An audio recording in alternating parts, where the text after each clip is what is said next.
Okay. Mhm. She's such a pleasant voice. Yes. We're recording. Good morning. I'm Erica. Mhm. Good morning. Welcome to our Hi, table. I'm Mindy, Auntie Kirka, and Eden's mom. Stands the chitlin so far. Yes. Still We'll see how long that lasts, right? sleeping. Anyway, 8 o'clock? Yeah. Yeah, I don't know. It'll be much longer. But I have good morning. Cheers. I have oh, in yes. cup, which is not a duplicate of any cup I've used this week. Yeah, you say that. I realized for a long time I only had one cup out, one mug. Then it was two. Then I bought a third. Then I bought a fourth. So now I have 4 mugs out here. I have a few more mugs in my collection. They're just all stored away. But you know, life is supposed to be temporary. And so you're like, I don't really need all my favorite mugs. Well, this is kind of my opportunity to use all of my mugs and decide which ones we're going to give away, because Smart. my cabinet needs a little bit of a declutter. Yeah. A little more space. Mugs and travel cups I tend to collect. Yes, this I know. Erica could host a party for lots of people and everyone could have a non-red cup. A non-solo cup. We could. Full of whatever. Yeah. Mhm. But that's That's nice. good. And then they come to my house and be Once like, we can have parties again. yeah. My house is more set up for isolation. 2 cups. 4. Keep hearing the gate. Oh, okay. The teenager is awake before the toddler. I'm on camera. Oh, I'm dressed. I know you are. Are you okay getting paint on those pants? Okay. Oh yeah, she's got the ones that they're ripped from like 2 inches above the knee to like 6 inches below the knee. Okay. Yeah, she's doing some volunteer and doing some painting today. So, but she's up and moving. That's awesome. And she has 6 inches below her knee.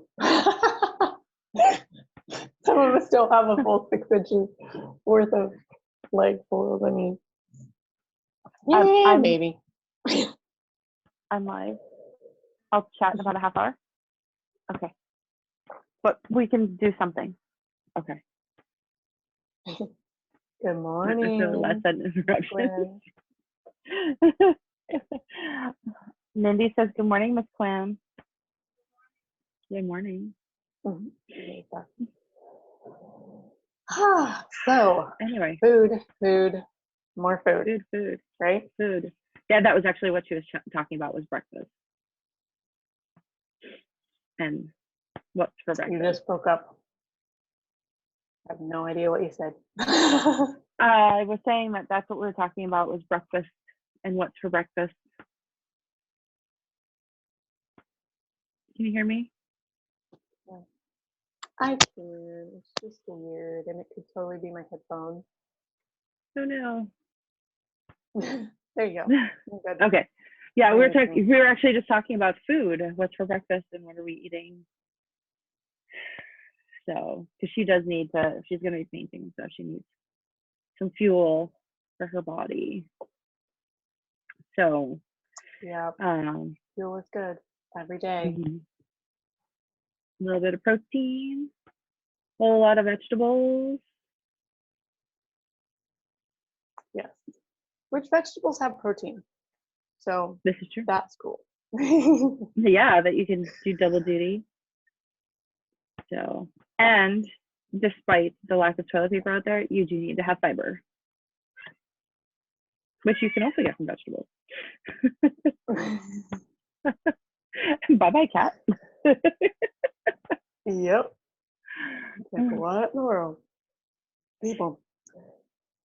So I was just telling Auntie Kirka that I watched Glennon Doyle talk about food and all the emotions and emotional eaters and addictions and problems and things that people are facing right now. And I know that it's hard to talk about food without talking about memories or emotions or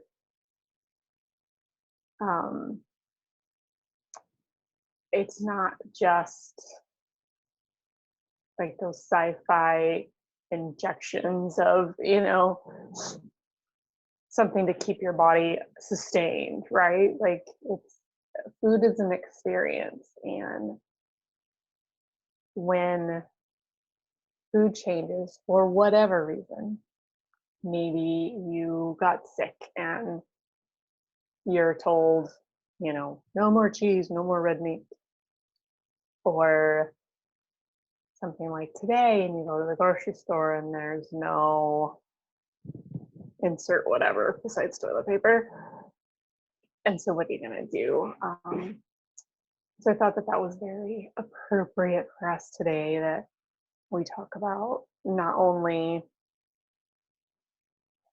what are we cooking and thinking about believing that we have enough, but how are we feeling about what we have and what we're doing with it, and how we are living, sustaining, thriving, or whatever.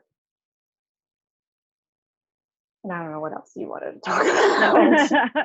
No, and it's a valid, because when I go to the stores right now, we're talking a lot about, and I'm going to be the first to say we're approaching this from, as moms and as adults, what are we doing for ourselves? But not only, I could sit here, if I was single and sitting in my apartment, could I live on toaster pastries and cereal and Hot Pockets, right?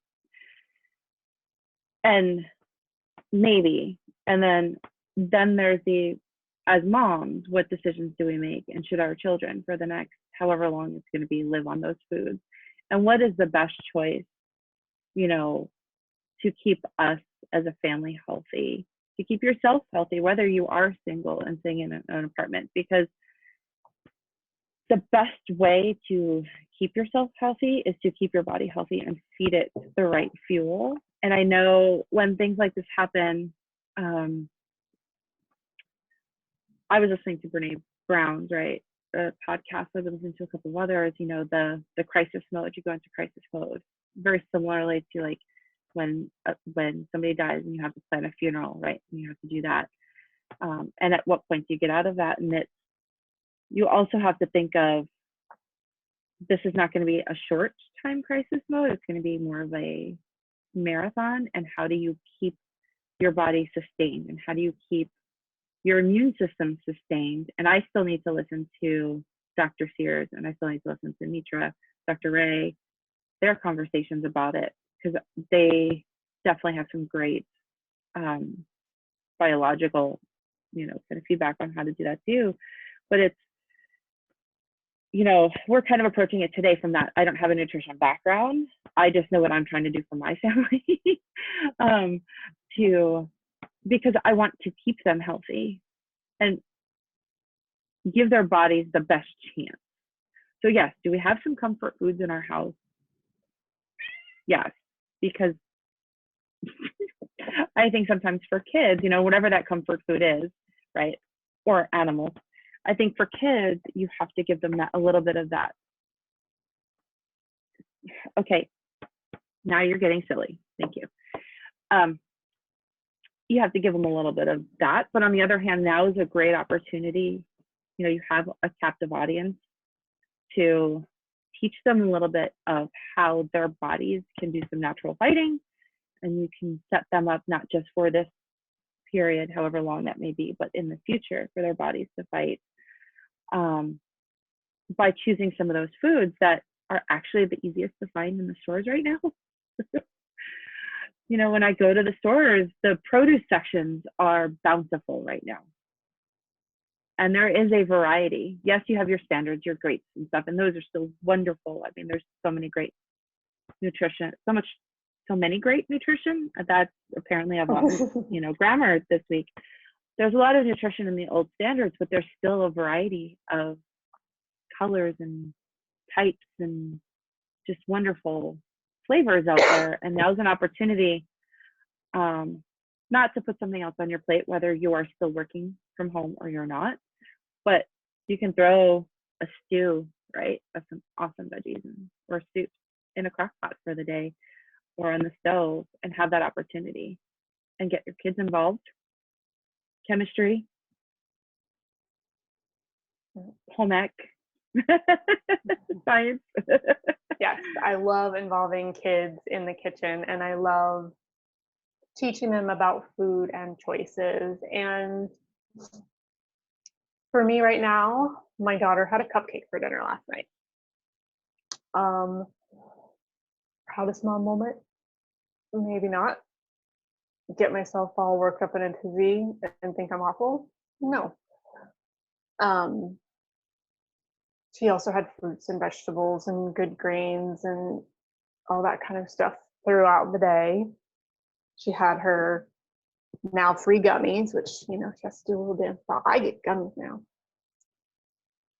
And she had her vegan omegas. And she started her day off with 17 plant foods, you know, including radish sprouts in her bowl, which she helped mix up just the way that she likes it. She narrates like she's on a cooking show. And now we're going to add the chocolate sugar, which is what she calls the protein powder. And a sprinkle. I love that. I have to taste test along the way.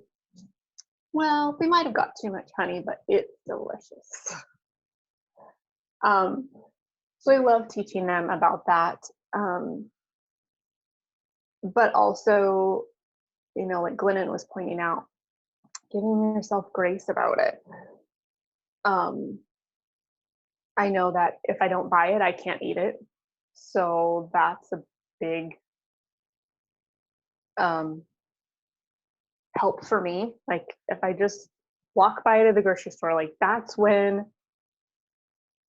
if you can have 20 seconds of willpower at the grocery store, then you don't have to have 20 seconds of willpower at lunch, at breakfast, tonight, tomorrow, you know, like while that carton of ice cream is in the freezer, however long it lasts, every time you think you shouldn't have it, you have to have the willpower to not have it. When if you walk by it at the grocery store and you don't put it in your cart, you don't have to have all those other bits of willpower. So you can use them for other things like having patience with your toddler or your teenager or your spouse or your loud neighbor, whatever. But I think there's also, like I said, finding grace. I'd had a hard day. I had a headache. She had had a hard day. She had done a good job eating fruits and vegetables. She'd done a really good job drinking, which is something that she struggles with right now that we're dealing with. And so when she'd eaten some more vegetables and she asked for ice cream, which I know would be a bad thing as far as her digestion, I offered her a cupcake instead. And she loved it and she was happy and she, you know, had a good ending to the day, because I think that's also something that's important. The way we start the day and the way we end the day, whether it's the nutrition for your body, the nutrition for your mind, those are really key points right now, to not bring fear and judgment to bed and to not wake up to face the day with those things. And so that's where I am with the food journey, and we're growing things. So I live in rural America and we can't buy organic food, pandemic or not, at our grocery store. It's 30 miles to the nearest McDonald's. Walmart, Pizza Hut, or anything like that. So we already do the social distancing and the non-consumerism to a certain extent. And then it's not right here. So I don't see the same kind of shortages and limitations that people in the cities see. But regardless of that, I think growing my own is helpful. It teaches my kid about a million things. But when your kids are involved in it, they're more likely to eat it. And I think that is awesome. And both Auntie Kirka and I have ways to help you do that, which is easier, more affordable, energy efficient, good for the environment, good for your belly, and fun. And fun. And can be done anywhere. Because out here in the desert, Yes. it's a little bit harder. So the clay is hard to dig in, but there's lots of farms around here. We tend to be more livestock farm than, but there's a lot of farms out here because we have farmers markets you can go get, right? But when you want to do your own personal gardening, it gets a little bit tougher, especially because we're going to be on smaller areas, you know, more pre-planned home developments. I don't know what you would call, but much smaller plots of land. So you can do container gardening to some extent, and then you can control the soil a little bit more. But it also gets to 115 in the summer, which makes it very hard, and there's not a lot of shade. So we also have opportunities to, which I have not done yet, but it's something I'm interested in. I also need to make room in my house for it because we're headed into a hot time. But yeah, there's definitely different ways that you can do that, even if it's from an herb standpoint. There's a lot of herbs you can do container in your house. Super easy. And those are the things that I'm looking to get into, but at the same time, I don't do it as much, but right now, not as much. We're trying to keep the toddler home as much as possible, but so we don't take him to the store. Well, when we do, he picks out. He's got an obsession with mushrooms right now. Although mom and dad are trying to find ways to satisfy that because we're not mushroom eaters, but but he's got an obsession right now. He loves his Auntie Mindy. He wants to eat them, so we're doing what we can. But you know, we you know, I don't find a problem, and especially if they've eaten well all day. You know, if you need to have a cupcake at the end of the day, fine. We look at that as adults and we'll do that. You know, it's just a matter of how do we teach our kids that that's not the everyday, right? And I think by stressing the nutrition throughout the day in general and putting that as the priority, if at the end of the day that's one of the things, or even if it's like last night we had the conversation, he wanted something, but he hadn't had, because we actually ordered in from our local pizza joint. And we are trying to, if we eat out, do local, right? Trying to have as much local influence as we can. We tend to do it once a week. Tried to do a Friday night, forgot it was still Lent. So we wound up having pizza last night instead. But, trying to figure out, okay, we'll now get a fruit or vegetable in there, because no matter what the schools say, pizza, the sauce on pizza is not a vegetable. So, he wanted dessert, and it's like a 16th of a serving of a vegetable. Yeah, but and it was not a veggie pizza. So trying to make, it's also okay, we had pizza for dinner and now he wanted dessert. It was like, okay, but you haven't had a fruit or vegetable with your dinner. How about we have applesauce? How about we have an orange? Because we tend to keep like clementines on hand, right? Because they're easy for him to grab. We keep bottom drawer. Yes, I'm still a New Yorker in some cases. Bottom drawer, it's all clementines and oranges and apples. Easy to grab, things that otherwise can be grabbed. And it was like, okay, let's have an applesauce, and then you can have your 2 pieces of licorice or whatever, right? And he did. He grabbed it, he sucked it down, and the letting him know that there's a priority on the vegetable, because I knew he hadn't had much in the realm of fruits and vegetables. He started his day with his gummies, which he does very willingly and excitedly, and will even dole them out for everybody. And He shares. That's amazing. He's like, nope, mine. he's been known to steal as well when his sister is a little bit slower in eating hers, and he finds him still sitting on the counter. He'll pick them up and know they're hers, and he's like, but I'm gonna eat them. And he'll tell me this straight out. He goes, yeah, they're Harley's. And I'm like, well, yeah, but you need to eat them. But I'm gonna eat them. And I'm like, okay, because I know it's more fruits and vegetables. I know I don't necessarily need to worry about that dreaded OD word. Overdose.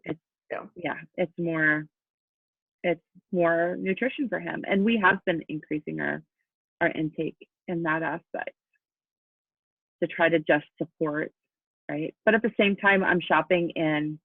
There's a couple of things I've picked up in the freezer section because it can be a little bit easier to kind of keep on hand, a little bit easier to prep, like green beans. But yeah, trying to make sure he knows those swaps.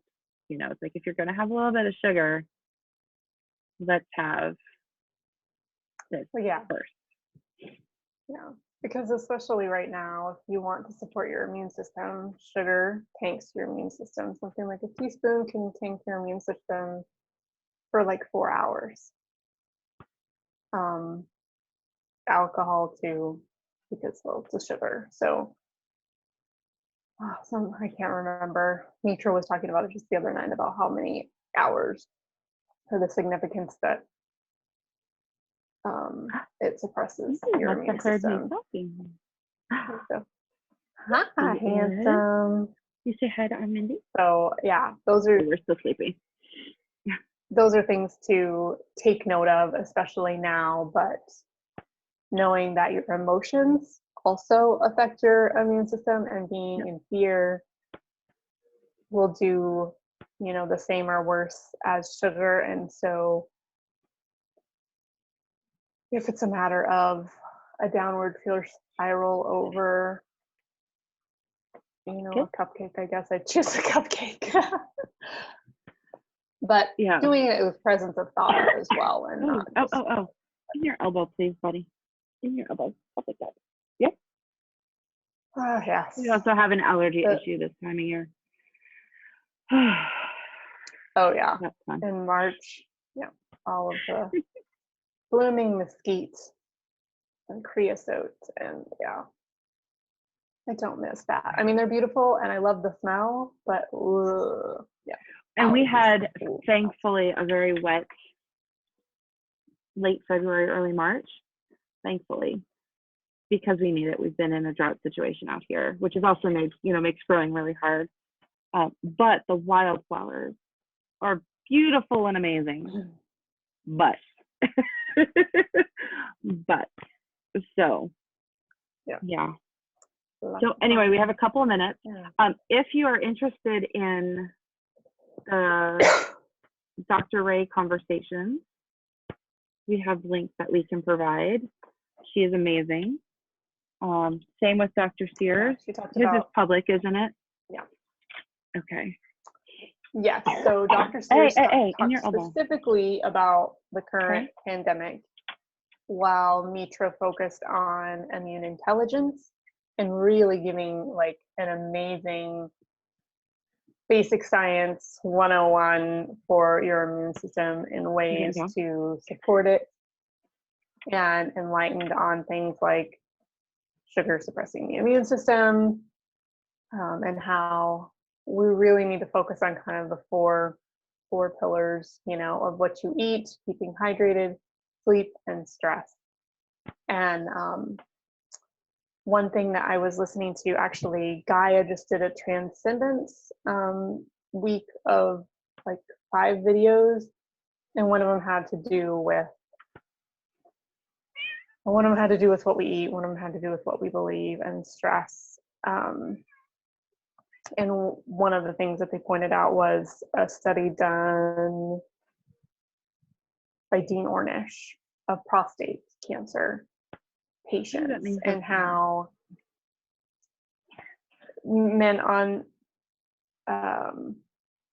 typical Western medicine protocols versus the men on his protocols, which addressed sleep, hydration, food, and stress. Right. And there were 500 genes that were altered and improved by addressing those 4 things, as opposed to the traditional medical protocols, which altered no genes.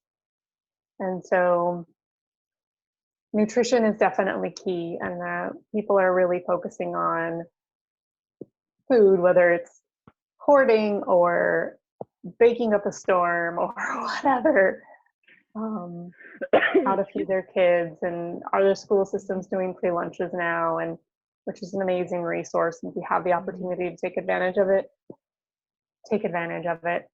Of course, doing your best to, keep your distance and show gratitude for those things. But what you eat isn't in isolation. It's not the only thing that's going to affect your health. And so keep in mind those other things. But nutrition, especially some of the nutrition that we use, has been shown to alter, 1,300 different genes, turning on good ones and turning off bad ones. So even if a pear is not shelf stable, consider buying it when you go to the grocery store, because it may do more good for yourself, your body, and your family than a bag of Doritos. Not saying you can't have Doritos. I'm just saying, because a little bit of grace still goes a little bit. It goes a long way. So give yourself some grace if you had that handful of Doritos, but balance it and shop in that fresh area of the store or the frozen section of the store. There's still lots of frozen fruits out there that you can have smoothies. Start your day with that. Have a little bit of time in the morning, even if you're working from home. And take advantage. Take advantage of the opportunity to learn. For me, this is a huge global opportunity to learn. It's an opportunity to learn about what food is available locally. Local farmers are very much willing to work within guidelines. They're probably 40 miles away, but they supply E. coli free lettuces to several counties out here. A lot of restaurants, restaurant orders have tanked, and they had pickup loads full of romaine lettuce. And so they've been donating that to food banks because it is perishable and they don't want to throw it away. They've spent their time and their money and their efforts on it, and they want it to go somewhere that someone will be nourished by it. And so, like down there, McClendon's is doing order ahead, and they'll package up everything. I was gonna say, there's a lot of those masks and gloves, and you can just go pick it up at the farmers market, because farmers markets are considered grocery stores and an essential business. So you can take advantage of those opportunities.